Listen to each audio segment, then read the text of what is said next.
আজকের দলীয়ভাবে অভিনয়কৃত নাটকটির নাম সুখী মানুষ। নাটকটির নাট্যকার মমতাজউদ্দিন আহমেদ। সুখী মানুষ নাটকে প্রথম দৃশ্য 50 বছর বয়সী মোড়ল বড় কঠিন অসুখে ভুগছে, বিছানায় শুয়ে ছটফট করছে। আর 60 বছর বয়সী কবিরাজ মোড়লের নারী পরীক্ষা করছেন।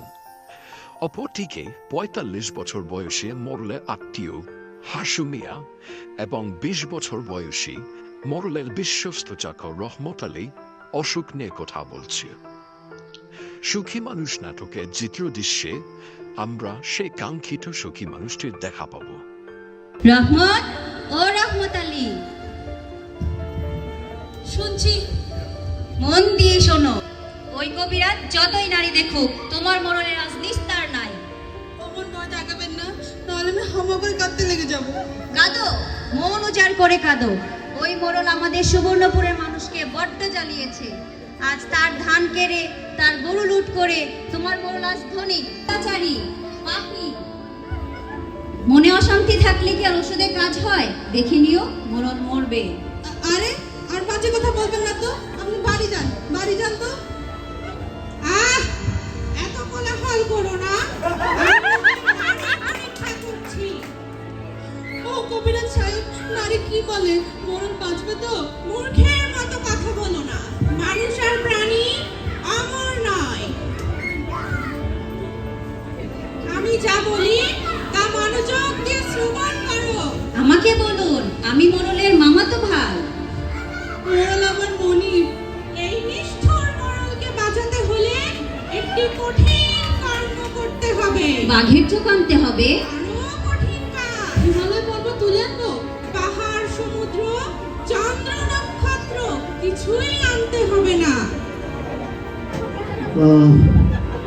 আর পারছি না, লেগে গেল রে, আর লেগে গেল। কবিরাজ, আমাকে বাঁচা, আমাকে বাঁচা কবিরাজ। মোড়লের মুখে পানি দাও। এই মোড়ল জোর করে আমার মুরগি জবাই করে খেয়েছে। আমি আজ তার দাম নিয়েই ছাড়বো। আরে হাসু, এদিকে আসো, আমি তোমার সব দাম শোধ করে দেব। আমাকে শান্তি এনে দাও। মোড়ল, তুমি কি আর কোনোদিন মিথ্যা কথা বলবে? না, আর কোনোদিন মিথ্যা কথা বলবো না। এই তোমার মাথায় হাত রেখে প্রতিজ্ঞা করছি, মানুষের উপর আর জবরদস্তি করবো না। আমাকে ভালো করে দাও কবিরাজ, আমাকে ভালো করে দাও। লোভে পাপ, পাপে মৃত্যু। আর কোনোদিন মিথ্যা কথা বলবে? না, আর কোনোদিন মিথ্যা বলবো না। মানুষের উপর অত্যাচার করব না। আমাকে সুখ এনে দাও, আমাকে শান্তি এনে দাও। তাহলে মনের সুখে শুয়ে থাকো, আমি বরং ওষুধের কথা চিন্তা করি। সুখ, সুখ কোথায় পাবো? আমাকে সুখ এনে দাও। মানুষের মনে দুঃখ দিলে কখনো সুখ পাবে না। আমার কত টাকা, কত বড় বাড়ি, আমার মনে দুঃখ কেন? চুপ করো। যত কোলাহল করবে তত দুঃখ বাড়বে। হাসু, তুমি বরং আমার কথা মনোযোগ দিয়ে শোনো। মোড়লের ব্যামো ভালো হতে পারে যদি। যদি কি কবিরাজ? যদি আজ রাত্রির মধ্যে কি করতে হবে? একটি ফতুয়া সংগ্রহ করতে হবে। ফতুয়া? হ্যাঁ, জামা। এই জামা হবে একজন সুখী মানুষের। এটা তাহলে সহজ ওষুধ? সহজ নয়, বড্ড কঠিন কাজ। যাও, খুঁজে দেখো সুখী মানুষকে। সুখী মানুষের জামা না হলে অসুখী মোড়ল বাঁচবে না। আমি বাঁচবো, আমাকে বাঁচাও। 1000 টাকা বকশিশ দেব। আমাকে বাঁচাও কবিরাজ, আমাকে বাঁচাও, আমাকে বাঁচাও, আমাকে বাঁচাও। কি মনে হয় আপনাদের? অত্যাচারী মোড়লকে কি বাঁচাতে পারবে? সুখী মানুষ ও সুখী মানুষের জামা কি পাওয়া যাবে আদৌ? এবার আসছে নাটকের দ্বিতীয় দৃশ্য। বনের ধারে অন্ধকার রাত, সূর্যের ম্লান আলো। ছোট একটি কুড়ে ঘরের সামনে হাসু মিয়া ও রহমত আলী গালে হাত দিয়ে ভাবছে। কি তাজ্জবের ব্যাপার, 5 গ্রামে একজনও সুখী মানুষ পাইলাম না। যারে ধরি সে কয় না ভাই আমি সুখী নই। আর তো সময় নাই ভাই, এখন 12টা। সুখী মানুষও নাই, সুখী মানুষের জামাও নাই। মোড়ল তো তাহলে এবার মরবে। আরে এখন আমি কি করব? কোথাও কি এমন মানুষ পাবো না যে কিনা?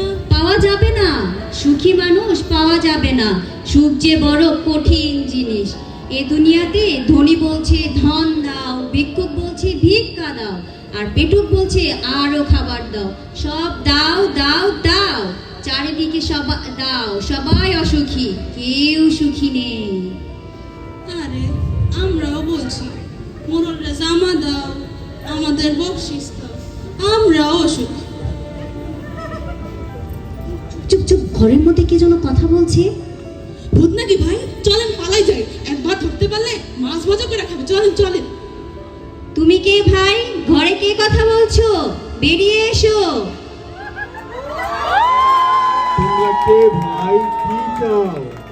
আমরা সুখী মানুষ, তুমি কে? আমি তো খুব সুখী মানুষ। হ্যাঁ? তোমার কোনো দুঃখ নাই? না, সারাদিন বনে কাঠ কাটি, সেই কাঠ বাজারে বিক্রি করি, সেই টাকা দিয়ে ডাল কিনি, চাল কিনি, খেয়ে দিয়ে গান গেয়ে মনের সুখে ঘুমিয়ে পড়ি। এক ঘুমেই রাত কাবার। বনের মধ্যে একলা ঘরে থাকো, তোমার ভয় করে না যদি চোর আসে? কিসের ভয়? কেন, সোনা দানা, জামা জুতা। হা করে পাগলের মতো হাসছো কেন ভাই? তোমাদের কথা শুনে আসছি। চোর আমার কি নিবে? চোরকে তখন বলবো আমার যা আছে সব নিয়ে যাও। তুমি তাহলে সত্যি সুখী মানুষ? হ্যাঁ, আমি সত্যিই সুখী মানুষ। আমি সুখের রাজা। আমি মস্ত বড় বাচ্চা। ও বাচ্চা ভাই, তোমার গায়ে জামা কই? মোড়লের বড় অসুখ, তোমার 100 টাকা দেবো, তোমার জামাটা নিয়ে এসো। জামা? হ্যাঁ জামা, এই যে আমাদের জামার মতো জিনিস। তোমাকে 500 টাকা দিব ভাই, তোমার জামাটা নিয়ে এসো। আমার মোড়লে বড্ড কষ্ট হচ্ছে। আমার তো জামা নাই ভাই। মিছে কথা বলো না। মিছে বলবো কেন? আমার তো জামা নেই, এই জন্যই তো আমি সুখী মানুষ। পান্তা ভাতের সাথে যদি লঙ্কা থাকে ঘরে, সুখী থাকতে দ্বিধা কেন?